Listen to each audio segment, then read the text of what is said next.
what we know about security data is that it very often has no value until it becomes the most valuable data in the whole enterprise. And so what we allow customers to do is put that data where it makes the most sense to them, where they can best afford it, and then when they need to access it again, we give them the ability to access it regardless of where it is in the world.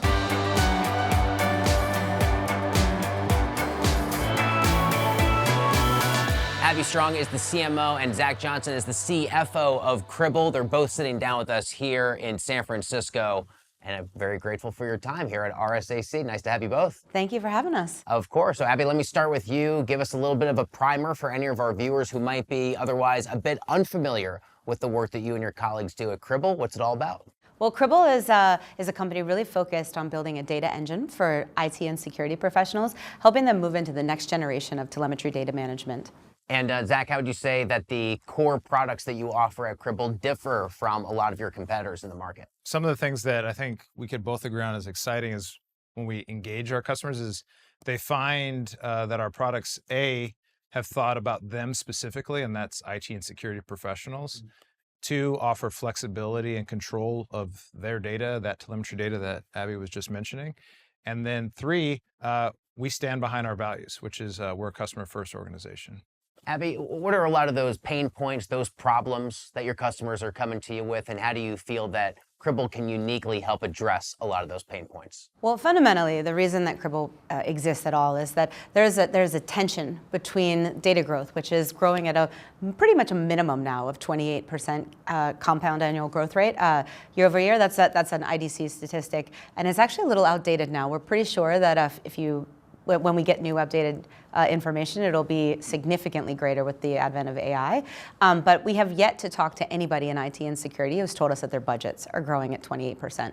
And so now they really need to figure out, what are we going to do with our data that gives us choice, control, and flexibility over the future of the tools that we have in the environment today and the ones that they may want tomorrow. And how would you say the data telemetry space has evolved even over the course of just simply the last few years? To Abby's earlier point, I can also speak to the fact that I am not giving IT and security people that level of budget either. And so that tension or marketing, that tension is real. And I think when I think about, how we engage our customers and how do we make sure that we think about where this market is going, it's only going to be, up from here. And it's a market that's hard to define because it's a problem that I don't think everybody's familiar with. And, kudos to Abby here. She's out there educating the market, the analysts as well. And once people really understand what Cribl's solving, don't be surprised that, we'll be maybe someday coming to the New York Stock Exchange. There you go. We look forward to welcoming you when we get to that point. A question for both of you here. How do you feel, or how would you diagnose the kind of broader startup landscape? And I wonder, with a specific emphasis on the sorts of things that you feel CEOs should perhaps be a little bit more focused on in that landscape. I think there's so much innovation out there right now. And I mentioned AI already, which is uncommon for us. We don't spend a lot of time focused on AI because we really want to make sure it provides value to our customers. But ultimately, what we're seeing now is that folks are continuously asked to do more with less, and at the same time, the threat landscape continues to increase every single year. So I'm super excited about some of the new startups that are popping up around, not just what is happening in your environment right now or correlating across a lot of different things, which I think we've been trying to solve for a while, but now started to focus on things like non-human identities and the way that, if you're out there with all these different tools and all these different APIs and environments, like, how are you keeping an eye on that? So I think that's an area where I'd say if they wanted to focus, not only is it new and innovative, but there's also a crap ton of data, and you're going to need to talk to us when you're done. I would advise kind of CEOs and CFOs to kind of come together around. There's a lot of kind of noise out there about, hey, I got to consolidate. If I get this one tool, it's going to solve everything for me. And I think people should really lean into the fact that the teams that are using the tools are using the best tool for that job.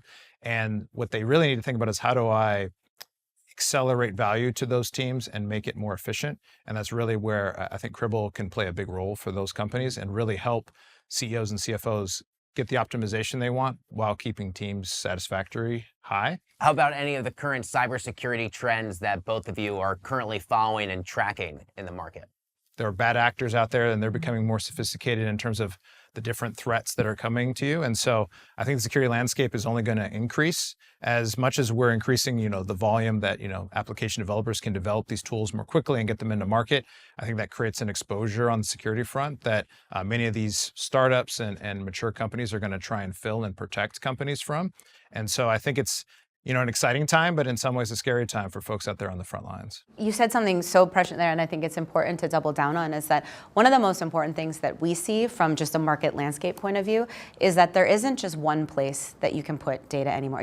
People just cannot afford it. It doesn't matter what tool they're using. It doesn't matter what they're using it for. It's probably full. And so, or they're at the maximum of the amount of money that they want to spend on it. And so one of the things that we allow customers to do is start thinking about how they tier that data based on the value to them. Is it high value data that needs to go into some sort of detections and correlations tool? Is it lower value data that they may need, or is it maybe super low value data that they're just keeping for compliance purposes or just in case? And ultimately what we know about security data is that it very often has no value until it becomes the most valuable data in the whole enterprise. And so what we allow customers to do is put that data where it makes the most sense to them, where they can best afford it, and then when they need to access it again, we give them the ability to access it regardless of where it is in the world. And finally, I have no doubt that the team at Cribl is cooking on a lot of exciting things that you can't quite reveal yet to people, but I'm wondering if you're both willing to give us a little bit of a view under the hood, some of the projects or initiatives that Cribl is working on here in 2025 that most excite both of you.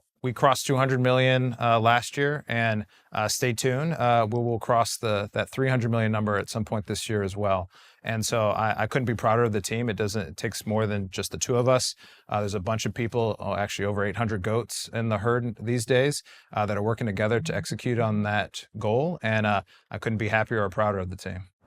Especially given that we started sub 50. For me, well, one, we announced a great partnership with Palo Alto Networks today, which I'm super proud of the team. Gives yet another choice for folks to put into their environment if they want to switch to them. We make it easier than ever for them to ingest data into XSIAM. And then a couple of the other things I mentioned earlier, we haven't spent a ton of time with AI, but has been such massive advancement in AI in the past, I'd even call it 18 months or so, that there are some things that we're looking at where we're sitting there going, this could really add value to customers. And so being able to just invest more and more into our co-pilot to help them build pipelines and routes and interesting ways to interact with their telemetry data, you'll see more from that. That's awesome. We're looking forward to hearing every exciting announcement coming down the pike. Abby, Zach, congratulations on all the success for the work you've been doing at Cribl, and thanks a lot for joining us. Yeah, Thank you. Thank you.